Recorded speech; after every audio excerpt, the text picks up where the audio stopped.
Hey folks, this is Keough and I have a new video for you. This is my second session of Smolov for squat. I'm going to be doing 320 pounds for 5 sets of 7, so 7 repetition sets. And in addition to that, I'm going to be doing some dynamic effort deadlifting. Originally, I was doing my heavy, my max effort deadlifting, plus my dynamic effort deadlifting on the same day. And I'm not doing that anymore because I'm using that as my first day for each week's Smolov squat. And so rather than lump all of that into one single training session, I'm just going to do my speed training on another day. I'm not using accommodating resistance on this day. I'm keeping the bar weight pretty low, but I am getting 8 sets in, which you'll see in a little bit. This is 320. This is, believe it or not, a 5-pound PR for my unwrapped squat max. So my unwrapped squat max officially is now 320 pounds. It's a mere 190 pounds away from my wrap squat max, and that goes to show just how far my wrap squat max improved once I started using wraps and once I started competing in wraps over the last 2 years. And so these felt good. The lift feels a little bit different, especially at bottom. I feel like I'm sitting back a little bit more. I'm not obviously sitting into my knee wraps because there aren't any knee wraps. I'm doing a better job of keeping a neutral spinal position on these. I'm doing a better job of sitting back on my heels, which I haven't felt in a long time besides doing reverse band squats, which I really liked for that reason. And I'm actually doing a better job consistently hitting a depth that I feel good about. A lot of my reps when I use knee wraps are very close. And I don't necessarily have an issue with that as long as I'm breaking parallel on every rep. And sometimes it's pretty questionable. So these were deeper than a lot of my reps with knee wraps are. I felt a little deeper. I could feel my knees drifting forward at the bottom of my reps, which tells me I was breaking parallel at the bottom. So I felt very good about the depth. I want to train with a lower depth. I want to get accustomed to it because obviously I don't want depth to be an issue in competition.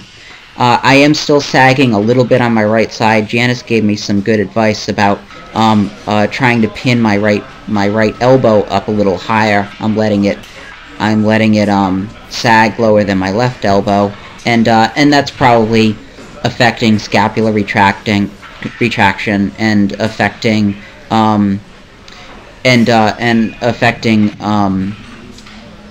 the bar is balanced on my back. And so I worked on that. It was inconsistent. Sometimes I was really dropping with my right side, and I don't want to do that. But I am going to work on it. I am going to continue to get better at it. These sets all felt good. They all felt pretty easy. I'm still adjusting to higher rep sets. Obviously, I overpower the weight at the top end of the movement, and that's a byproduct of a strength curve that was developed through wrap squatting. But I really want to suffer in the bottom as much as possible, do the reps, fatigue a little bit, accumulate a little bit of fatigue, and then just ramp up the training percentages over the next couple of weeks, and really adapt to high frequency squatting and build my strength and build my stability out of the hole. And I think I'll accomplish those things in the next few weeks. This is my last set right here. Again, felt pretty good. I didn't feel like I was in danger of failing any of these. Sometimes I feel a little strange in the whole not having my wraps to sit into, but overall, really happy with these. Really happy with how they felt the first few days. I'll be doing 340 later in the week, and then 365 for my 3x10.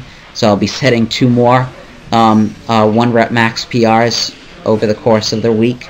And I'll be setting actually a couple of others later on in this programming. So that's great. You know, that's I'll take every little victory that I can. This right here is my dynamic effort training. I just used 275, which is about 45% of my max, and just did it for sets of 2. Tried to pull it as fast as possible. The gym was really crowded today. It's going to be really crowded for a while. I just tried to stay as inwardly focused as possible. I tried to worry about myself and my own work because I have goals that I want to achieve, and you know, I'm not going to let the amount of people that are in the gym bother me or distract me from my individual goals, because that's really what matters. That's what I'm there to work on. That's the job that I'm there to do. These felt good. Speed feels really good. I am going to keep up with my deadlift training. I understand that some people don't deadlift when they're on Smolov. I understand that some people don't bench when they're on Smolov, and that's fine, you know. But that's just not for me. I want to progress in everything. I don't want to let any lift flag. I feel like I almost broke that guy's toe. I feel like I can continue to progress in all 3 of my lifts. I can continue to deadlift. I might not be able to pull for heavy singles in addition to doing all my Smolov work, but I'm still going to be pulling for speed each and every week, and I'm still going to be pulling heavy, hopefully every single week as well. Even if it's from a deficit with bands, I'm still going to be pulling heavy, pulling for rep PRs, pulling for heavy attempts. I'm still going to be doing all that stuff. So keep checking in. I will have more videos for you soon.